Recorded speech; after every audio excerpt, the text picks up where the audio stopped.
tersurat, ya. Tapi jika dipelajari lebih dalam, secara tersirat jauh lebih besar lagi, lebih luas lagi makna-makna. Itu adalah buah dari pemahaman nahwu tadi. Buah dari pemahaman nahwu tadi.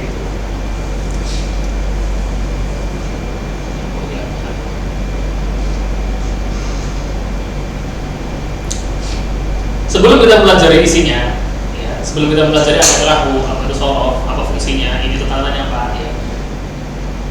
Ya, kita lebih dahulu untuk mengenal dulu ini kenapa kita belajar ini. Ya. Kalau kata orang tanggal maka tak sayang.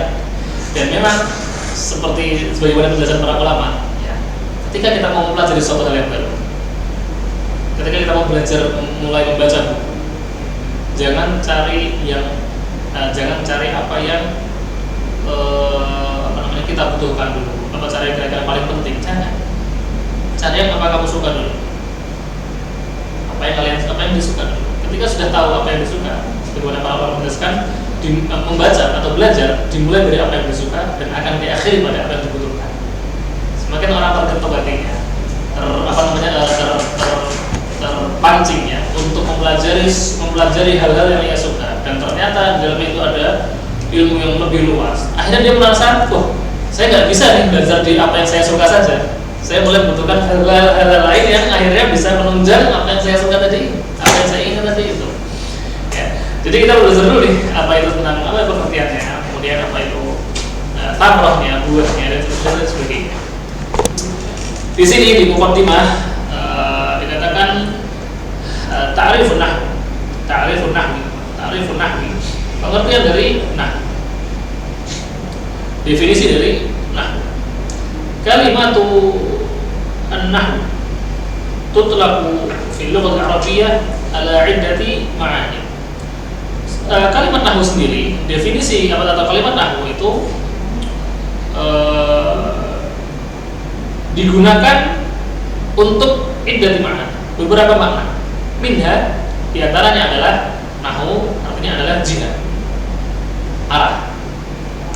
Ya, jadi kalau atau mungkin pakai Google Maps, pas lagi yang bahasa Arab, itu nanti belok kanan itu nahwul yamin, belok kiri nahwul yasar, atau arah kanan arah kiri, gitu. Dijelaskan seperti itu. Nah ini sudah dijelaskan juga bahasa Arab kayaknya seperti itu. Selain kaya kalimatnya, maknanya juga kaya. Sering kita temukan satu kata itu punya 3 arti, punya 4 arti. Dan ketika ditambahin ziyadatul mabna, ziyadatul makna oleh para ulama bahasa, tambahan 1 huruf dalam bahasa Arab juga tambahan di maknanya. Jadi sudah merubah arti ketika ada tambahan 1 huruf, bahkan huruf yang panjang atau pendek itu kan merubah maknanya. Ya. Tapi bukan untuk menakut-nakuti, wah susah, enggak. Jadi ketika saya tuh melihat ini di iklannya Duolingo gitu. Walaupun Duolingo ya belajar itu. Walaupun saya nggak pakai, cuman sering lewat di Duolingo itu tips belajar bahasa Arab itu sebenarnya adalah menghafalkan 50% kosakata sebenarnya. 50%. Setelah 50% itu nanti kita akan mudah, karena sebenarnya dia itu kalau kita tunggu sampai hafal 100 baru mulai praktek, atau 70 atau 80 habis praktek. Tapi paling tidak belajar 50, kemudian belajar nahwu, belajar shorof sudah. Orang sudah bisa dan mulai mendengar tadi itu. Dan ini bukan dirasakan kita sebagai orang yang bahasa Arab bukan bahasa ibu.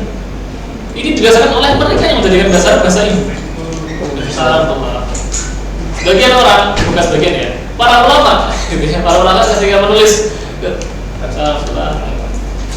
ketika membuat tips cara belajar, ketika mereka para ulama membuat tips cara belajar, tentu saja ulama dari dari Timur Tengah ini kan memberikan tips bagi pelajar-pelajar Timur Tengah yang notabene-nya bahasa Arab sebagai bahasa ibunya.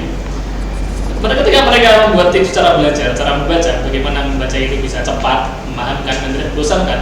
Ketika ada kalimat yang tidak diketahui artinya, berarti mereka sendiri ketika membaca buku Arab pun juga banyak yang tidak tahu artinya, apalagi kita kan kita jauh lebih susah lagi. Ya, jadi maksud saya adalah belajar pelan-pelan, ditambahin kosakata sedikit sambil belajar yang lainnya, sambil naik semua, insya Allah bisa cepat. Insya Allah bisa cepat aja itu. Dan itu dirasakan semua orang, tidak hanya kita saja yang mungkin menjadikan bahasa Arabnya sebagai bahasa kedua, bahasa ketiga, mungkin bahasa keempat mungkin dibandingkan bahasa-bahasa yang kita tahu. Ya kita sudah tahu Indonesia, Jawa, ada 2 Jawa kan, belum nanti kalau pernah tinggal di luar Jawa ya kan, atau pernah Sunda atau mana ya, nanti ada tahu seperti itu. Ini baru sekarang belajar bahasa Arab, ini berarti ada bahasa komponen kelima. Tidak perlu minder, tapi tadi pelan-pelan, tidak perlu sempurna untuk memulainya atau segalanya, ya, tapi mulai sedikit demi sedikit dan tetap konsisten dalam belajar tadi itu. Jadi kalimat nahwu itu digunakan, makna pertamanya adalah sisi. Nahwu yamin, nahwu al-yasar, seperti saya jelaskan tadi itu di Google Maps seperti itu. Atau juga di sini contohnya dhahabtu nahwa fulani. Aku pergi ke arah si Polan. Berarti kan nahwu ini bermakna sebagai arah. Wa minha, dan di antaranya juga arti dari nahwu adalah asyibhu wal mislu. Adalah asyibhu wal mislu. Yang artinya asyibhu wal mislu itu apa? Misal apa artinya misal? Contoh. Misal itu kan contoh. Syibhu wal mislu berarti artinya apa? Keserupaan dan perumpamaan. Jadi arti dari nahwu itu juga digunakan sebagai punya makna keserupaan atau perumpamaan. Contohnya Muhammadun nahwu Aliyun. Muhammad semisal dengan Ali. Muhammad semisal dengan Ali. Jadi arti dari nahwu ada punya beberapa makna, di antaranya arah atau semisal. Ini secara bahasa. Waktu terlaku kalimat nahwi, tetapi kalimat nahwu ini sendiri digunakan, diistilahkan oleh para ulama dengan makna yang lebih spesifik. Kalau kita sudah baca, kita sudah membahas terminologi ini berarti lebih spesifik lagi. Makna dari nahwu adalah al-ilmu bil qawaid. Ini mulai akan masuk dikit. Al-ilmu bil qawaid allati yu'rafu biha ahkam awakhiril kalimatil arabiyyah fi hal tarkibiyah. Pertama, al-ilmu bil qawaid. Nahwu sendiri adalah ilmu bil qawaid. Ilmu tentang qawaid. Qawaid itu jamak qaidah. Artinya berarti apa? Ilmu tentang kaidah-kaidah. Ilmu tentang kaidah-kaidah.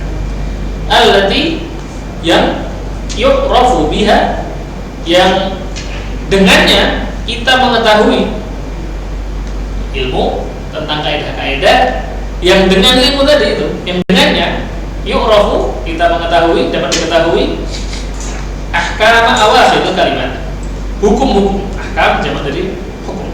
Ahkam hukum-hukum awakhir kalimatil arabiyyah. Apa awakhir? Ahkam hukum-hukum kalau awakhir akhir. Hukum tentang akhir-akhir atau bagian terakhir al-kalimatul arabiyyah pada kalimat bahasa Arab. Ya, tapi ini perlu diperhatikan juga. Kalimat dalam bahasa Arab itu beda dengan kalimat dalam bahasa Indonesia. Kalau dalam bahasa Indonesia kalimat itu kan sebuah kata sempurna. Ya kan? Satu kalimat, kalau kita bahasa Indonesia, satu kalimat itu adalah kumpulan dari kata-kata yang membentuk sebuah makna sempurna. Kalau dalam bahasa Arab, kalimat yang kita ketahui bahasa Indonesia itu namanya jumlah. Itu jumlah. Tapi kalau kalimat dalam bahasa Arab itu artinya kata. Kalimat wahidah berarti satu kata. Gitu ya. Kembali lagi kita bahas. Berarti nahwu adalah al-ilmu, adalah sebuah ilmu bil qawaidi, tentang kaidah-kaidah. Kaidah ini tahu ya, kaidah artinya apa ya? Ya, kaidah itu dasar atau kunci ya. Ilmu tentang dasar-dasar hukum ya. Kaidah-kaidah yang dengan ilmu tadi itu, dan dia dari ilmu yang dengan kaidah tadi itu, yu'rafu biha ahkam awakhir kalimat. Kita bisa mengetahui hukum-hukum dari setiap akhir-akhir kata. Dalam bahasa Arab, kata yang terakhir itu maksudnya adalah harokat terakhirnya. Harokat terakhir dari kata tersebut. Kenapa Muhammadu, kenapa Muhammadan, kenapa Muhammadi? Kan harokat ada 3 ya kan, ada 4 ya, kan sukun Kalau sama-sama berarti ada 4 ya. Kenapa sukun, kenapa dhammah, kenapa fathah, kenapa kasrah? Itu semua beda arti. Kalau bahasa Indonesia, perbedaan arti itu biasanya di peletakan posisi. Beda arti ketika peletakan posisi. Muhammad memukul Ahmad, berarti yang mukul Muhammad, yang dipukul Ahmad. Kalau dibalik, Ahmad memukul Muhammad, yang tadinya Muhammad jadi pelaku, sekarang dia jadi korban. Dalam bahasa Arab, ya, posisi itu bisa berganti-ganti sesuai dengan kebutuhan. Walaupun tidak semua, tapi kadang itu bisa berganti-ganti sesuai dengan kebutuhan. Yang menentukan adalah harakat akhirnya. Kalau dia fathah, artinya begini. Kalau dia dhammah, begini. Kalau dia kasrah, bisa begini. Seperti itu. Nah, aku tugasnya seperti itu. Fungsinya seperti itu.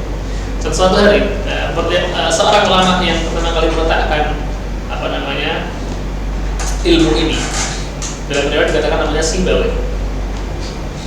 Sibawayh itu lagi tidur-tiduran dengan anak perempuannya, ya, melihat bintang. Ya, kemudian anaknya berkata, ya abati,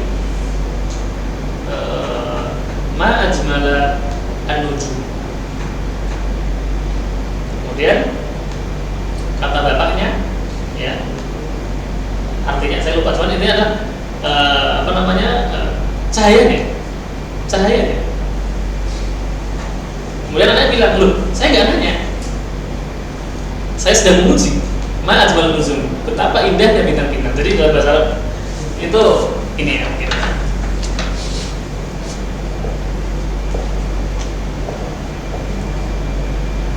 Oh maaf, berarti anak salah tadi. Lupa. Nah, dia betul adalah ma ajmal. Ma ajmala as-sama'u. Ya.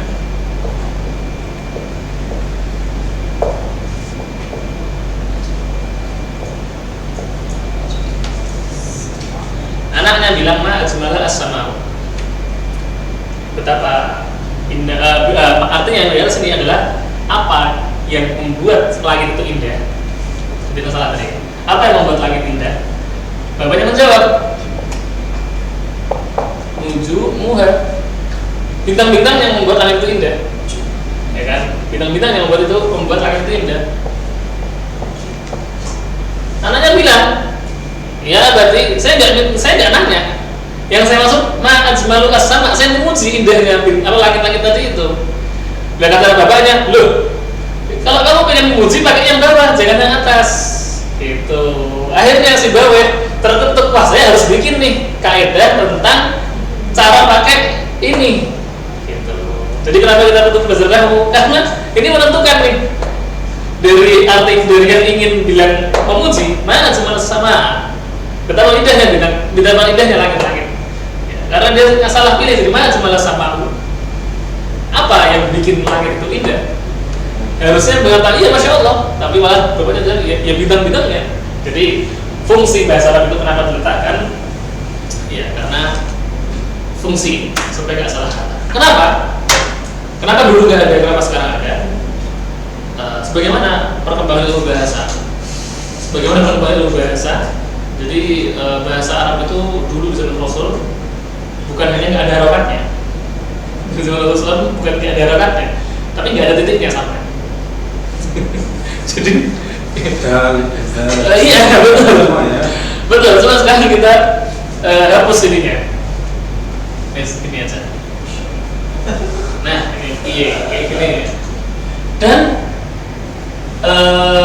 sebagaimana waktu itu saya pernah datang ke museum-museum di sana, itu tulisan-tulisan yang dibantu sejak zaman Rasul, ya seperti ini kalau tulis untuk tulisan untuk surat kepada Muqawqis, kepada Habasyah, ya, tanpa titik, tanpa harokat, tapi mereka bisa paham karena mereka orang Arab, itu bahasa mereka. Sama kayak dulu pernah ada ya kelewat orang bikin kalimat dibalik-balik huruf vokalnya itu loh. Ya kan, ada kalimat panjang, kalimat hurufnya dibalik-balik, tapi karena kita sudah terbiasa baca, yang penting awal sama akhir kata itu benar, itu kita sudah bisa nebak ini arahnya apa. Yang bisa berubah siapa? Ya orang Indonesia. Itu bahasa Arab. Yang bisa berubah orang Arab. Tapi karena banyaknya Islam ketika luasnya Islam tersebar, banyaknya orang masuk Islam, khususnya dari orang-orang lain bangsa selain bangsa Arab. Nah, maka kemudian perlu diperjelas. Yang pertama diperjelas ditambahin titik dulu. Selama tambahin titik. Ini pernah terjadi ketika surat salah dipahami. Bilangnya budaknya disuruh tawanan perang itu disuruh dibebaskan, malah dieksekusi. Ya kan? Salah pahamnya terlalu parah gitu kan. Akhirnya ilmu titik diletakkan pertama kali oleh Hajjaj oleh Hajjaj tadi itu. Ya, Hajjaj itu tercatat sebagai orang yang berbuat onar sekali, bahkan beliau membunuh sahabat, termasuk penguasa yang parah karena membunuh seorang sahabat Rasul. Dan di akhir hayatnya beliau itu masih dihantui merasa bersalah karena membunuh salah seorang sahabat tadi itu, ya karena nggak mau nurut sama dia. Sedangkan tadi kondisinya sahabat itu orang yang lebih sepuh, ya, bersama Rasul dunia luas. Dia diberitakan sama ya tadi Hajjaj bin Yusuf, ya, dia orangnya terlalu tegas. Tapi beliau juga punya kebaikan. Kebaikannya dia adalah meletakkan titik yang dimanfaatkan dirasakan oleh banyak orang Islam yang ingin belajar bahasa Arab. Kemudian ada juga pelajaran juga untuk pelajaran nahwu tadi, itu menambahi akhir kalimat agar tahu fungsinya, agar tahu makna tadi itu ke arah mana pembicaraan yang ingin disampaikan oleh yang berbicara. Jadi ketika makna nahwu secara terminologi para ulama adalah ilmu tentang kaidah-kaidah yang dapat dengan kaidah tadi itu kita bisa mengetahui hukum-hukum dari setiap akhir kalimat, akhir kata bahasa Arab. Fi hali tarkibiha, ini perjelasan lagi. Fi hali tarkibiha. Dari segi fi hali tarkibiha ketika kalimat itu tersusun. Ketika sebuah kata itu telah tersusun dalam satu kalimat yang sempurna. Minal i'rab, baik dari kalimat ini berubah. Jadi dalam bahasa Arab itu ada kalimat-kalimat yang bisa berubah akhirnya, ada yang tidak. Semoga nggak bikin pengetahuan pusing. Tapi ini ada kata-kata bahasa Arab yang bisa berubah akhirnya, ada yang tidak. Untuk mudahnya, sebagian bahasa-bahasa serapan itu tidak bisa berubah akhir katanya. Kenapa? Ya karena ini kalimat serapan dari bahasa asing. Tapi ada beberapa pengecualian, yang tidak bisa berubah. Sedikit kalimat dibandingkan seluruhnya, ada sedikit yang bahasa Arab asli yang tidak bisa berubah. Seperti contohnya Makkah. Ya, dia mau dimana prosesnya, ya dia Makkah gitu. Tapi dengan nahwu, ya, kita bisa tahu hukum-hukum di setiap akhir kalimat tadi itu ketika dia tersusun dalam sebuah kalimat, tersusun dalam sebuah kalimat. Baik dari segi dia itu kalimat yang mu'rab bisa berubah maknanya, atau yang binanya nggak bisa berubah, yang tetap. Wa ma yattabi'u dzalika, dan apa-apa atau hukum-hukum yang mengikuti konsekuensi dari perubahan hukum tadi itu. Ini secara penjelasan panjangnya ya, tapi kalau segi sebenarnya istilah cukup, yang jelasnya cukup tadi dari awal tadi, ilmu tentang kaidah-kaidah yang dapat mengetahui hukum-hukum di setiap akhir kata. Al-mawdu' objek pembahasan nahwu sendiri. Ya, jadi nanti kita belajar nahwu ke depannya dengan Ustaz Sadzul Fikar insyaallah. Ya, objek pelajaran kita ini memang di al-kalimatul arabiyah, kata bahasa Arab itu sendiri. Itu objeknya. Pelan-pelan kita belajar supaya nggak salah. Supaya nggak salah tangkap ketika nanti sudah belajar. Ketika kita hanya mencukupkan tahu kosakata, tapi langsung menerjemahkan, resikonya bahaya. Resikonya bahaya sekali. Karena bila salah paham, salah tangkap dari mana tadi, dan itu sering terjadi.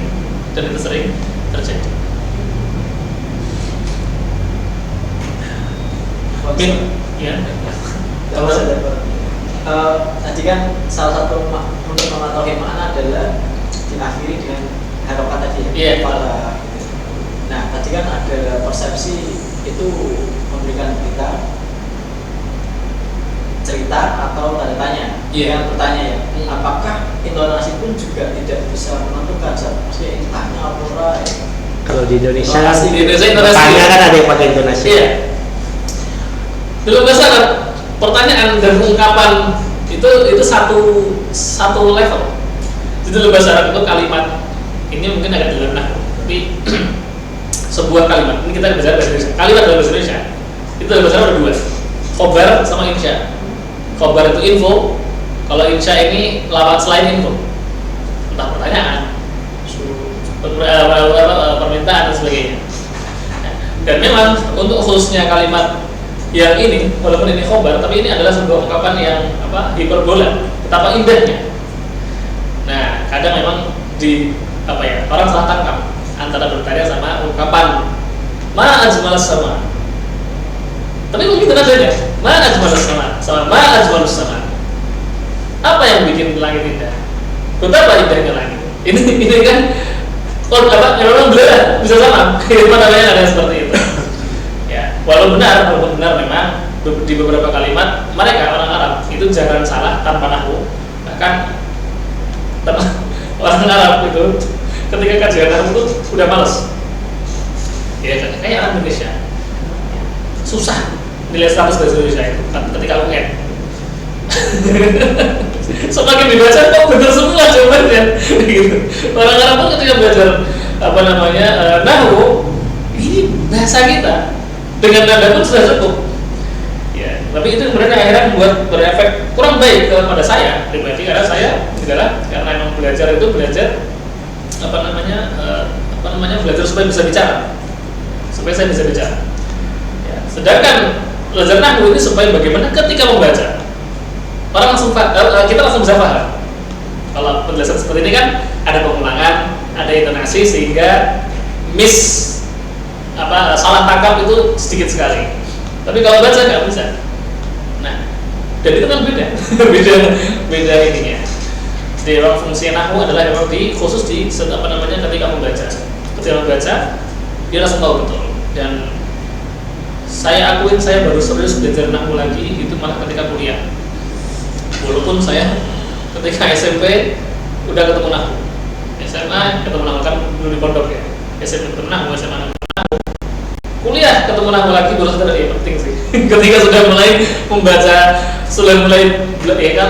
ketika kita di ranah mahasiswa itu kan tugasnya bukan kita dijelasin terus, tapi baca ini, baca itu, bikin presentasi, bikin kesimpulan, jelaskan. Mau nggak mau ya kita nggak bisa diduga seperti itu, dan itu memang target belajar kita seperti itu. Yang ditargetkan MTI itu adalah kita punya dasar fondasi untuk belajar yang lebih lanjut setelahnya, bisa mandiri setelahnya. Makanya dari segi nahwu kita benar memang semester awal ini adalah semester terpenting, bagaimana bisa membangun dasar bahasa Arab yang kedepannya insya Allah akan lebih mudah lagi ketika sudah punya fondasi tadi. Jadi memang maudhu'nya, objek bahasa nahwu itu sendiri adalah kata-kata bahasa Arab. Min jihatil bahthi an ahwaliha al-madhkurah. Dilihat dari dilihat dari keadaan-keadaan yang saya sebutkan tadi, yaitu keadaan-keadaan akhir kata bahasa Arab. Itu objeknya memang hanya di situ. Dia nggak bakal nanya ijmal apa ujmal, nggak bakal langsung di situ.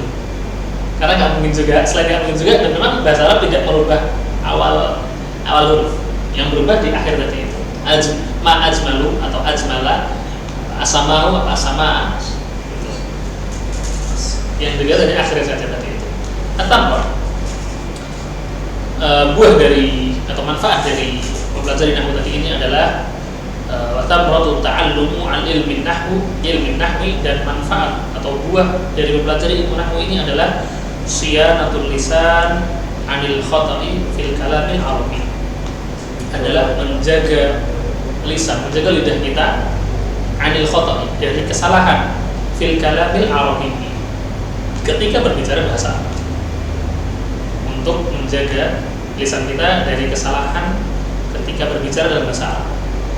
Contoh pertama ya, adalah ketika anaknya tadi itu ini kan salah tadi itu. Kemudian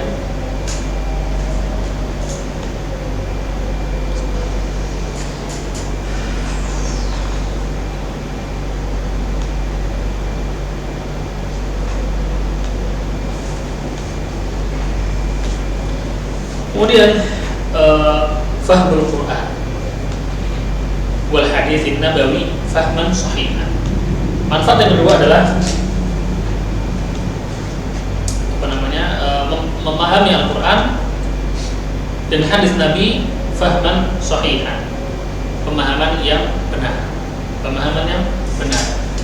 Mana boleh atau salah tadi? Apa namanya? Ini yang pertama kali cerita ini adalah namanya Abu Al-Aswad. Mana salah tadi? Ad-Du'ali. Mungkin kalau ada yang ini ya, salah nanti. Kalau si bawah itu ulama besar di Nahwu. Tapi kalau yang pertama kali mutakan ilmu ini adalah Abul Aswad Ad-Du'ali. Beliau ini pernah bekerja dengan alim Nabi Thalib riwayat. Dan akhirnya beliau ini mendapatkan kaidah-kaidah bahasa Arab dari sahabat Ali bin Abi Thalib radhiyallahu anhu. Kemudian lanjut lagi. Buah dari belajar nahwu tadi ini adalah fahmul Qur'anil Karim, memahami Al-Qur'an Karim dan memahami hadis Nabawi, hadis Nabi SAW, fahman sahihan, dengan pemahaman yang benar, dengan pemahaman yang sahih, sehingga tidak terjadi salah paham dari apa yang dibaca. Kalau kita hanya mengandalkan insting pribadi dalam membaca, resiko salahnya sangat-sangat besar. Tapi ketika kita membersamai kosakata yang kita miliki dan hukum-hukum gramatikal bahasa yang jelas, yang pasti dengan kaidah-kaidahnya, kita akan bisa mendapatkan ilmu-ilmu baru, pengetahuan-pengetahuan baru dari eksplorasi baca kitab atau baca Quran atau baca hadis tadi itu sendiri dengan pemahaman yang benar, tidak perlu takut salah karena dia sudah tahu, dia tahu kosakatanya, dia tahu gramatikalnya. Alladaini huma aslu syariat islamiyah wa alaihima madaruha, yang mana keduanya ini, Quran Karim dan hadis Nabawi, Quran dan hadis ini adalah aslu syariat islamiyah, adalah sumber syariat Islam, wa alaihima madaruha, dan pada keduanya lah ini ya, pada Quran dan Sunnah inilah poros agama ini berputar. Ketika kita bicara agama, maka ya kita bicara antara Allah dan Rasulullah, adalah firman Allah dan sabda Nabi-Nya. Enggak bakal lepas dari itu. Memang benar ada namanya sumber hukum selain dari hadis Quran dan hadis itu, seperti ada ijma, kesepakatan dari para ulama, atau qiyas. Qiyas ini ilhafu hukmin Kalau bahasa Indonesianya qiyas berarti mempertemukan hukum asli dengan hukum baru dengan ilah atau alasan yang senada semiring. Tapi yang sebenarnya sumber dari qiyas ini ya tetap hadis, tetap dari Quran dan hadis tadi itu. Jadi kembali lagi, ya, buah dari belajar ilmu ini adalah apa? Ada dua hal. Yang pertama, menjaga lisan dari kesalahan bahasa ketika berbahasa Arab. Yang kedua, untuk memahami Al-Quran dan hadis dengan pemahaman yang benar. Di mana keduanya, yaitu di mana Quran dan Sunnahnya adalah sumber dasar Islam, dan agama ini berporos pada dua hal ini tadi. Nisbatuhu, adapun nisbahnya, kedudukannya, maka nahwu ini ya, dia memang kedudukannya itu ya dia bagian dari ilmu bahasa. Kalau kita ingin belajar lebih jauh tentang ilmu nahwu, maka dia ada di porsi atau ada di rak lemarinya ilmu bahasa. Kalau misalnya S2 bahasa gitu ya, ini S2 yang belajar dari nahwu itu berarti dari fakultas bahasa, karena dia memang nisbahnya disandarkan kepada ilmu bahasa Arab tadi. Baik.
Baik, orang yang pertama kali meletakkan ilmu ini, meletakkan dasar-dasar kaidah ini, yang pertama kali adalah tadi beliau Abul Aswad Ad-Du'ali. Abul Aswad Ad-Du'ali.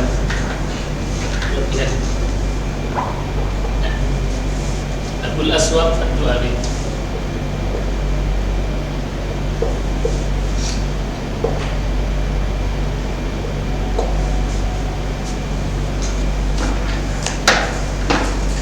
Yang pertama kali meletakkan ilmu ini adalah Abul Aswad Ad-Du'ali. Bi amri Amirul Mukminin Ali bin Abi Thalib, berdasarkan perintah dari Amirul Mukminin Ali bin Abi Thalib radhiyallahu anhu.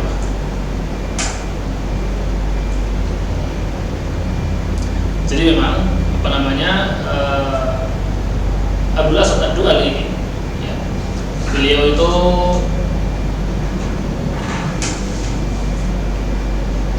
bernama Dolam bin Amr Al-Kinani. Beliau lahir sebelum hijrah, sebelum masa hijrah, ya. Kemudian beliau masuk Islam itu ketika Nabi belum wafat. Beliau masuk Islam ketika Nabi belum wafat. Tapi beliau tidak sempat bertemu dengan Rasul Sallallahu Alaihi Wasallam. Jadi beliau termasuk dari golongan tabi'in. Karena ini ya, apa namanya, sahabat itu adalah yang yang pernah bertemu dengan Nabi, ya, dan meninggal dalam keadaan beriman kepadanya. Abul Aswad, ya, meninggal beriman dalam keadaan beriman kepada Nabi SAW, kepada Allah dan kepada Nabi-Nya, tapi tidak sempat bertemu dengan Nabi SAW. Maka beliau masuk di kategori tabi'in, walaupun beliau tabi'in yang senior tentu saja, karena usia beliau yang mana beliau lahir sebelum masa hijrah bahkan. Nah, sebenarnya Abul Aswad Ad-Du'ali ini pernah dipekerjakan, saya katakan ya, pernah bekerja dengan Ali bin Abi Thalib ketika masa kekhalifahannya. Beliau pernah bekerja dengan Khalifah Ali bin Abi Thalib, dan bahkan beliau dipekerjakan sampai menjadi gubernur. Beliau salah satu gubernur di daerah di wilayah Islam di zamannya Ali bin Abi Thalib radhiyallahu anhu. Nah, suatu hari beliau itu tadi, ya, mendapati fenomena ini dari anaknya sendiri. Dan ketika melihat ini anaknya apa namanya, padahal ya anak saya sendiri yang orang Arab, tapi kok malah salah bicara, salah harokat tadi itu. Kemudian ketika di Basrah, ketika beliau menjadi guru tadi itu, dia mendapati ada kesalahan fatal ketika sebagian orang-orang itu membaca Quran karena salah harokat akhir. Ini spesifik, salah makna di harokat akhir. Ya, contohnya itu yang di ayat di mana itu?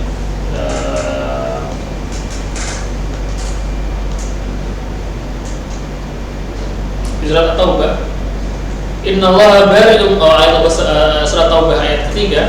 Allah berfirman, Innallaha bari'un minal musyrikina wa rasulih. Dia mendengarnya ada orang baca Innallaha bari'un minal musyrikina wa rasulih. Sesungguhnya Allah bari'un, itu berlepas diri, minal musyrikina wa rasulih, dari orang-orang musyrikin dan rasulnya. Bedanya bahasa Arab sama bahasa Indonesia adalah penggunaan letak ini itu artinya seperti itu pasti. Allah berlepas diri dari orang musyrikin dan rasulnya. Itu bahaya. Kenapa bahasa Arab itu? Karena ya salah satu tadi kita belajar ya. Bahasa Arab itu ada namanya wawu atof. Wawu atof itu wawu yang akhirnya membuat wawu itu ada dan yang artinya dan ini mengikutkan sebelumnya setelahnya ke sebelum dannya. Saya makan ayam dan nasi, berarti saya makan ayam dan makan nasi. Itu wa dan yang artinya atof, menyambungkan sebelum dan setelahnya.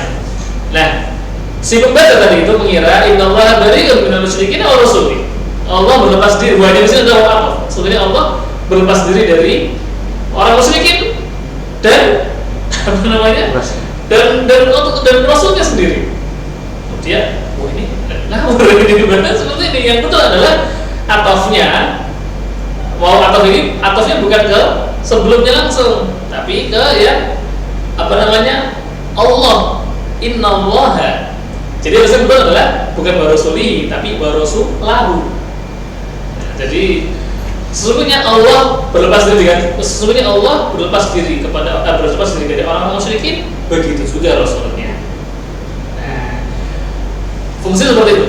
Fungsi seperti itu bergambaran bahwasanya gimana pandangannya ketika kita salah memahami, ketika tidak dengan nahwu. Atau juga innama yakhsyallaha min ibadihi al-ulama'u. Juga sama. Dalam ayat ya, innama sesungguhnya sesungguhnya melainkan yakhsyallaha. Kalau kita melihatnya biasanya bahasa Indonesia itu kan subjek di depan, objek di belakang. Sesungguhnya sesungguhnya Allah takut pada para ulama. Itu kan salah. Yang betul sesungguhnya yang takut kepada Allah. Karena yakhsyallaha maf'ul. Dia sesungguhnya maf'ulin objek. Yakhsyallaha sesungguhnya yang takut kepada Allah al-ulama, para ulama. Ulamanya jadi subjek di sini. Itu kenapa kebalik salah harokat nahwu bisa seperti itu efeknya. Seperti itu efeknya. Nah, kemudian ketika beliau mendapat kesalahan parah ini, ya, kemudian Abdul Aswad ini kemudian langsung berazam, ini bahaya nih. Anaknya ternyata juga salah. Orang-orang juga salah baca, tambah lebih bahaya. Tadi anaknya cuma salah ngomong aja, mungkin setelah ngomong ya nggak terlalu masalah, walaupun kadang jadi masalah kayak kasusnya yang salah eksekusi itu kan. Tapi ketika salah dalam membaca, salah memahami, itu dosanya besar sekali. Akhirnya beliau pun datang ke Ali bin Abi Thalib radhiyallahu anhu, meminta untuk mengadukan masalah ini kepada beliau. Ya. Akhirnya Ali bin Abi Thalib meletakkan fondasi ilmu nahwu. Baik. Assalamualaikum warahmatullahi wabarakatuh.